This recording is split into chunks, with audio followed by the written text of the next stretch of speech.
Good day, everyone. Welcome to this week's edition of the Vise Squad. My name is Ryan. I'm your Wednesday host. This week we're going to tie a little purple lightning bug on a R7 jig hook from Fly Life Co., who happens to be one of our sponsors, along with the Anadramas Fly Company. And if you visit fishingandoutdoors.ca for Canadian residents and .net for our American and international friends, you can find all their tools, materials, everything that they sell, all their good stuff on there. One other little bit of business, if you're watching it this week that it airs, there is a couple days left to get in on the contest. If you're not already entered, go check it out. Super easy. Go to the Vise Squad Instagram page and get yourself entered. There's some awesome prizes.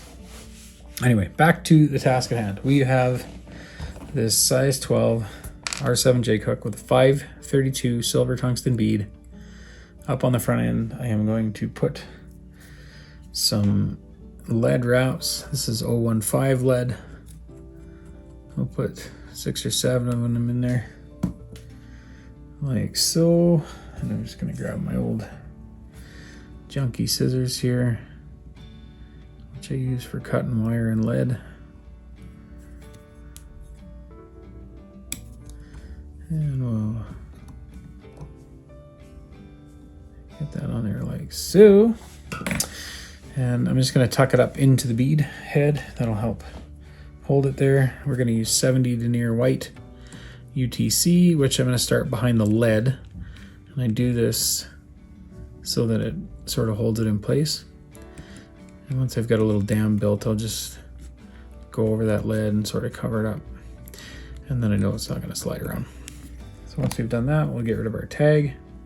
For the tail, we're going to use 5 or 6, maybe 7 fibers from a purple dyed pheasant tail.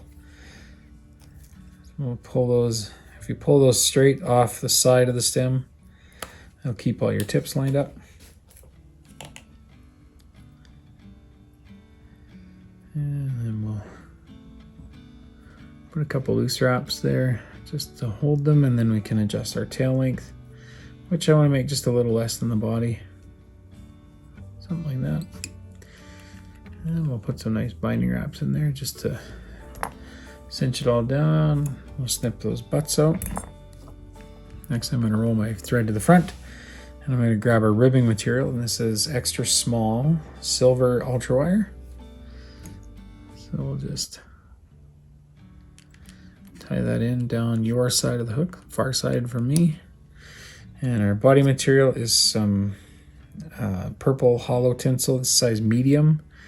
You could use small, but it might be a little tough getting a really uniform body. You might see a bunch of gaps, and it doesn't like to overlay onto itself very well. Large might be a little big, but it would work. Next, what I'm going to do is just build up a little tapered body here.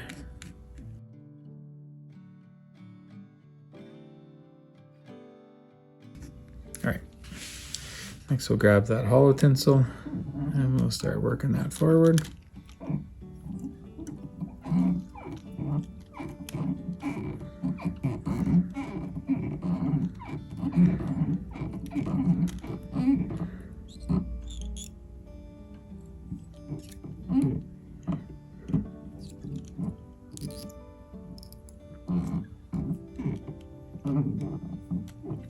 Okay, I'll just work it up to behind the bead. Just use a bunch of thread, tie that in really well. And we'll reach in there with our scissors, snip out the excess. Next, we'll grab our silver wire. I always like to make one wrap around the tail and then work my way up onto the body. And we'll just do some nice segmented wraps working forward. Keep them even as best you can. When you're wrapping onto holo tinsel or Mylar or anything like that, it can be quite slippery and a little tough to keep them in place, but do your best. And tie that in and wind it out like so. Now I'm going to flip the fly over so it's upside down, so to speak, but it should ride along the bottom like this, unless it's tumbling. But so we're going to tie our wing case on the top side of this, which what we're going to use for that is some size 10 uni Mylar pearl Mylar. And I'm just gonna tie that in behind the bead there, like so. Just try and keep it right on top of that hook. For the thorax, we're gonna use some some red dyed peacock herl. I'll find 2 fuzzy fibers here. I always like to, if I'm wrapping 2 or 3 of these, I always like to wrap or line the butts up so that you don't let go of one accidentally. And then I'll just pinch the last inch or so of the tip off, just because it's really brittle anyway. It'll likely break when I tie it in. So we'll just tie that in really well, and then we'll just take that and wrap it. Build a nice thorax up here. And tie that in like so. Next, what I'm going to do is I'm going to take a Hungarian partridge feather, body feather like this, and I'm going to strip the back end of it off.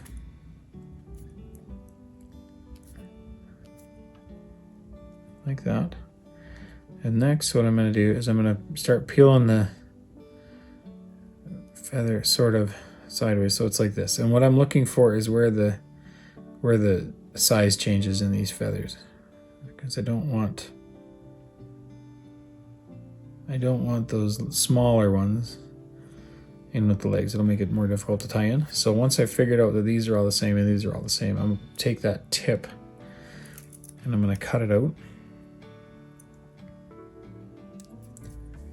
And that should leave a V, like so. So now what we'll do is we'll take that V and we'll point it down. And I'm going to just sort of hold it gently with my fingers on either side of the hook. And I'm going to put 2 wraps in just around that where the stem is. Next, what I'll do is just start slowly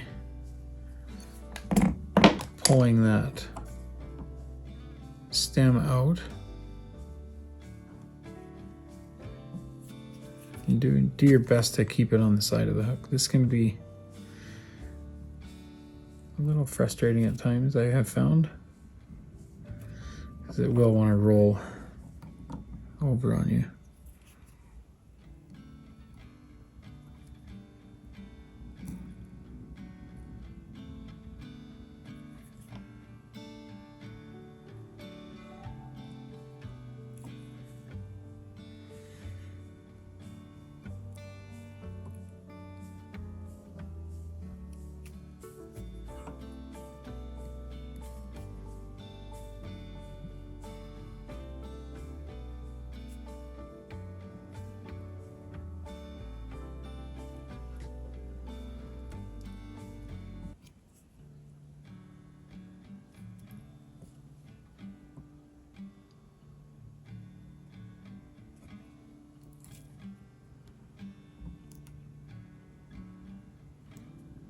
All right, so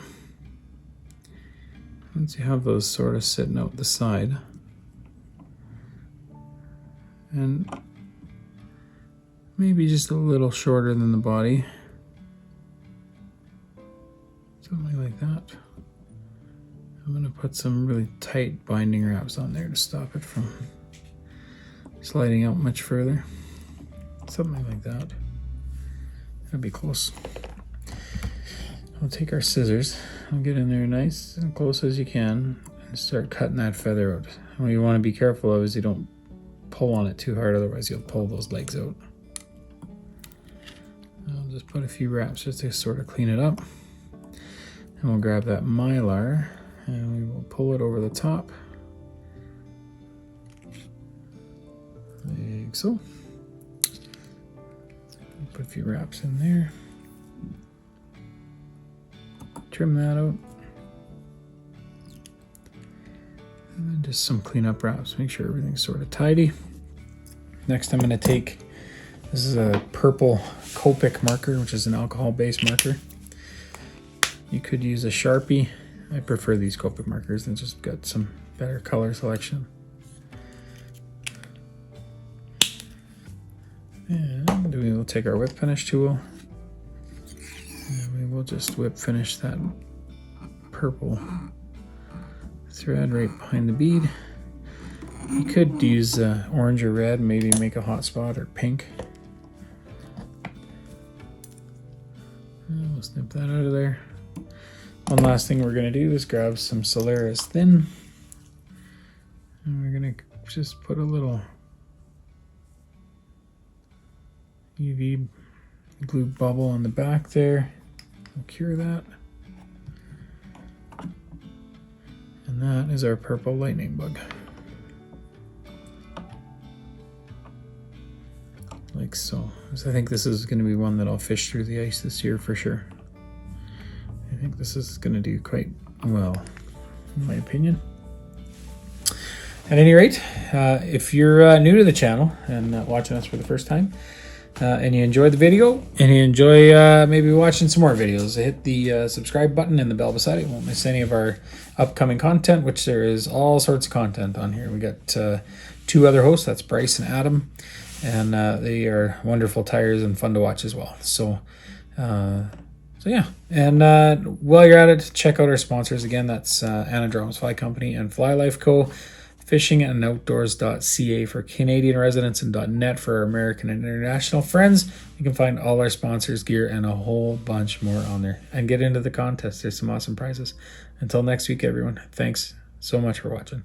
Take care.